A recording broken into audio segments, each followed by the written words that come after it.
Hello, gentlemen. If you're going through some insecure emotions within your relationship, insecurity, scary thing. No woman is ever going to talk about it. Why am I talking about it? I hear you, but it can be a very defeating place. And as a therapist, I see this all of the time. I feel it, my clients feel it, we all feel it. And so what is really the solution, especially for men who are taught not to talk about it, who are told not to talk about it, who are told not to tell their girlfriend or their wife or their children in fear of viewing as weakness. And so today I'm going to be talking about how to get to a place of security, or at least kickstart some reflection on how to get to a place of security if you feel like the constant pattern of insecurity is destroying yourself, your mental health, your family life, your relationship life, or even your dating life. I want to preface by saying that I will be using the attachment style as a basis,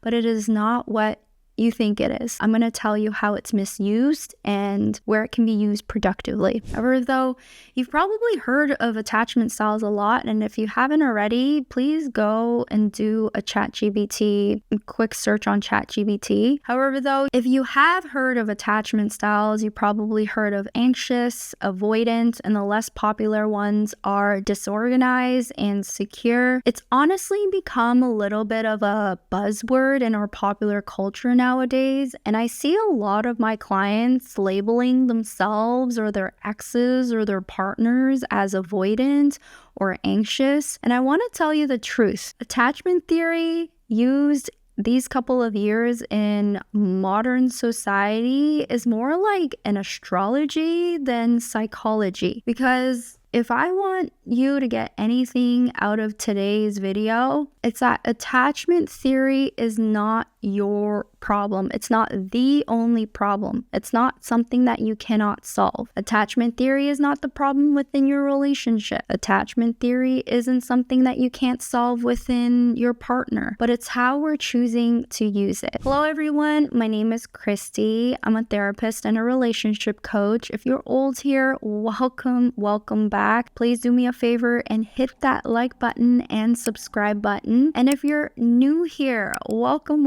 My whole mission on this platform is to help men and advocate for men on how important it is for you to have a platform to really understand how to deal with your skeletons in a closet, the pains and the everyday turmoils of being a human, and understand essentially what you could be doing in order to better your life with your closest loved ones, relationships, and women, of course. So welcome, and please do me a favor and hit that like button and subscribe button. Number one, attachment theory is overly generalized. Now, let's talk about attachment style, because it really originated from Mary Ainsworth. She was developing this to help us understand how early relationships with our caregivers, like our mother, our father, really shaped our intimate relationship patterns in our adulthood. But they were never really meant to be fixed labels. It's not meant to be something that is not changeable. And they're certainly not meant to be personality types. But yet today, we're treating them like permanent identities or permanent diagnosis. Like if you have a cold, you're always going to have a cold. I'm always anxious, so I'm always going to chase. Or he's avoidant or she's avoidant, and he'll never, ever love me. She'll never love me. That mindset doesn't leave any room for growth, does it? And the danger here is the oversimplification. I hear a lot of people in social media, a lot of clients watching social media. People use attachment labels to justify toxic behavior or give up relationships prematurely. For example, if a woman pulls away emotionally, call it being avoidant, and use the label avoidant attachment, you're really not doing the work of what is crucial at that point, which might just be she needs space. Or someone might be over pursuing and saying, I can't help it. Gentlemen, over pursuing. I know you are the pursuing kings. You're taught to do that or else you won't get any woman to even sleep with you. I get it. But you start saying, I can't help it because I'm just so anxious and that is my reason for doing it. And that might explain the behavior. And even as therapists, I try to step back and not overuse any theory because it should never be an excuse for something that can be changed. And it certainly can be changed. So now let's go to a real life example. And I'm going to use a client with a different name, of course, for confidentiality reasons as an example. So let's call him Ryan. And Ryan grew up in a home where his emotional expression with his parents, especially his mother, was seen as weakness. He was from a cultural background of very strict, authoritative, and I'm going to be gentle by saying this, but they were from a Chinese background, and his parents didn't validate his feelings, and he learned to keep everything bottled up inside of him, or he even learned that emotions was honestly quite useless. Now, in his adult relationships, when someone gets too close or too emotional, he shuts down. He doesn't know how to deal with it, and he doesn't want to deal with it. True and utter frustration, utter invasiveness of his own space. And this is what I call a classic avoidant behavior. But here is the key. Ryan isn't just avoidant. He's a man who's adopted to survive, and now that he has the chance to unlearn that pattern, why is he still choosing to react that way? Now that is the key, because attachment styles can be used to identify a point in your lifespan that has triggered your reactions. But when knowledge comes into play, when you start realizing that, for instance, for Ryan, he is avoidant because when people get too close, he shuts down, and he hasn't even gotten out of a place of survival. He has all this information. That's something that he can choose to do within his own life to try to change it. Now, if he's not changing it, and he's not choosing the right relationships that will allow him to practice being less avoidant, he will never learn how to change it. So how do you change it? How do you get to a place of secure attachment? First and foremost, as a therapist, as a human being, as a woman, as anybody, stop identifying with the label and start getting curious about the why. Attachment styles was meant to create a somewhat backbone and structure to getting to the why. Why do I shut down when she cries? Why do I feel like she's going to abandon me if she doesn't text me back? Why? Have to get to the why, and attachment styles is a good place to start thinking and reflecting about that. Now, secondly, creating internal stability. And you build security by keeping promises to yourself. Wake up when you say you will. Hit the gym when you say you're going to get committed to your health. And this isn't just about habits. They're evidences and real tangible clues and variables like you put into an Excel file, tracking your data points that you can actually rely on. Now that is self-trust, and this is what attachment theory does not teach you. Attachment theory will only tell you the why. It won't tell you about what you need to do in order to break free from that knowledge of yourself. And so this is a lot of the stuff that we do obviously in therapy, and with practice, we've as therapists learn to use attachment styles as a precursor to understanding how to help our clients, especially men. But you have to understand self-trust becomes the foundation. Knowing how to work through your habits and tendencies and triggers and seeing yourself actually do it becomes a foundation of what people call security within yourself. Now let's talk about the third one, learning to regulate your emotions. I mean, we can be talking about regulating emotions for days and days and days, but that, gentlemen, does not mean suppressing them.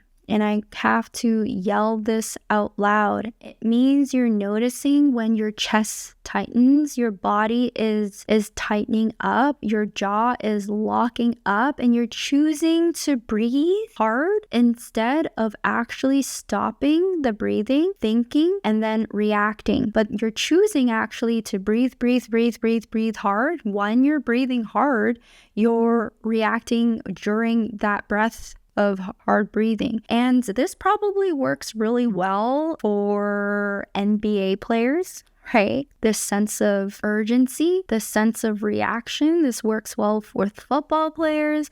This works well probably at your workplace when you have to work really fast and go through meetings and think fast, and you've gone through that practice of competency and skills. But it also means within relationships, if you're and your own brain, if you're not noticing that you are a creature of habit, you won't be able to change that reaction. So it means, for instance, I'm saying I'm overwhelmed right now, but I still want to work through this with you. And I'm talking to myself. I'm overwhelmed with myself right now, but I'm gonna work through this with you. Now, the overwhelming piece is the attachment style. It could be aligned with anxious or even a little bit of the disorganized, but I still choose to work on this with myself or a partner because you see that as a diagnosis. How can we solve it? Instead of storming out or avoiding it or going silent for days or texting her nonstop and trying to fix the problem, what can we choose to do with the information given to us and also our habitual habits?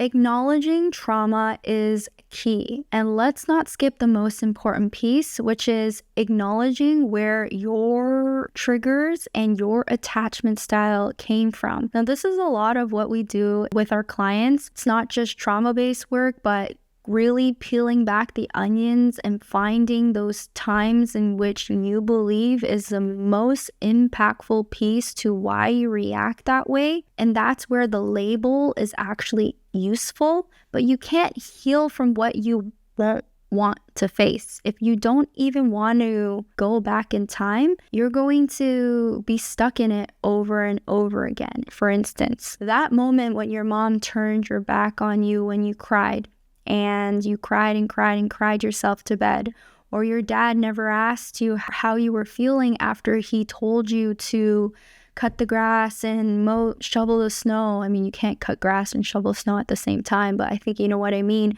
Constant chores and constant, you got it, no complaining, right?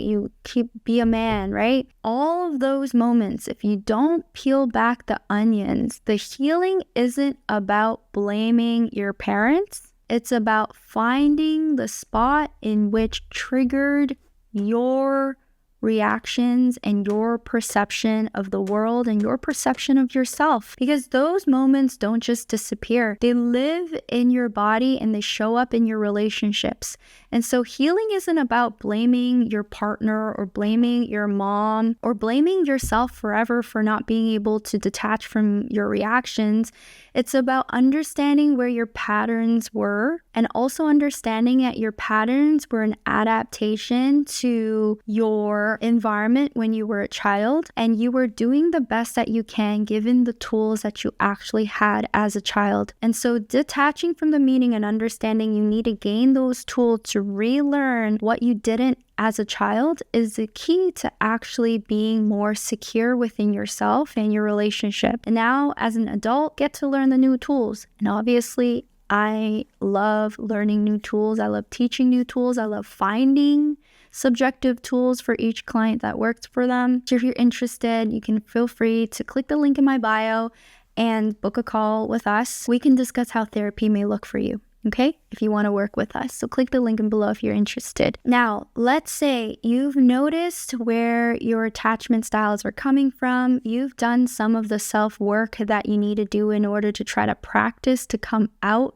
real life practice to detach from your attachment style or just relearn how it feels to have different reactions from yourself and people. Next is all about choosing the right partner, and this is not what attachment style ever teaches you. This is why choosing the right partner helps you understand that you're not doomed to your attachment style. If you're trying to build a secure attachment, but you're constantly with people who are playing games, or you're playing them, invalidating your feelings, disrespecting you, using for your money and then leaving you, or you're falling for women's body too much and you don't notice why you chase those type of women so much. I don't know. There's a billion types of clues and symptoms that you haven't detached or really reflected on your attachment style. You're not building safety within yourself, and you won't have the opportunity to understand how safety feels like in a relationship, because all you're doing is you're reinforcing the same wounds that you had as a little boy. And so a healthy partner isn't going to fix everything, but it does mean that you are able to work with that person to relearn what it means to feel secure, be secure, act secure, provide security, need security, and vice versa. So it's a two-way street. And so I am not for the idea, and I think this is a huge misconception in popular culture, that you can just miraculously be secure on your own. It does require the right partner for you to relearn that love can be secure. Closeness can be a secure place. That is what I want to tell you when it comes to your attachment as a young child, security, and why choosing a partner will help you also feel secure. So everyone, I hope you enjoyed this video. And what I want to end with is tell you guys, attachment styles are not a life sentence. You're not doomed. That is the huge misconception and misuse of attachment theories in popular culture nowadays. They are just a starting point. And if you're going through a lot of insecure emotions and you're starting to find yourself labeling yourself as insecure, labeling your partner as XYZ, avoidant, disorganized, very anxious, I want you to use that as the starting point. Okay? Because what attachment style does is it gives us a language to understand ourselves, but it is not an excuse to stay stuck. It is not an excuse to stay insecure. You don't have to be the boy who never learned how to ask for love and ask for your needs and wants and demand for your needs and wants and know that it is something that you stand by and know that it is for certain what you deserve. You don't have to be that man who only feels safe when he's alone, but you are allowed to obviously grow. But how do you do that? Now, obviously, I think therapy really helps, but hopefully this video helped you. You're allowed to become the version of yourself who can be loved and be loved. Fully open, masculine, secure in yourself, and certain in yourself. And it doesn't start by someone just fixing you. Although it's important, it starts by you learning that you're not doomed to where you started, and by understanding and peeling back the onions of knowing where those attachment style beginnings came from. Learning where it came from and finding a person to hold it closely to them and work it out with you. And you will with them as well, right? With her. Again, if you are going through this type of dynamic within yourself and in your relationships for a long time now, and you can't seem to break this pattern, hope you found this video helpful. But if you are interested, you can book a call with me and we can kind of understand maybe the first couple of points on how you can begin the journey of security within yourself, because it is the most powerful, calming, and peaceful place that any human being can be once they learn and relearn what life can be, what security can be, what they're doing wrong. So I hope you found this video helpful. Until next time, bye. Hi everyone, if you enjoyed our content, don't forget to follow us on TikTok and IG where we post daily, and YouTube where we post weekly.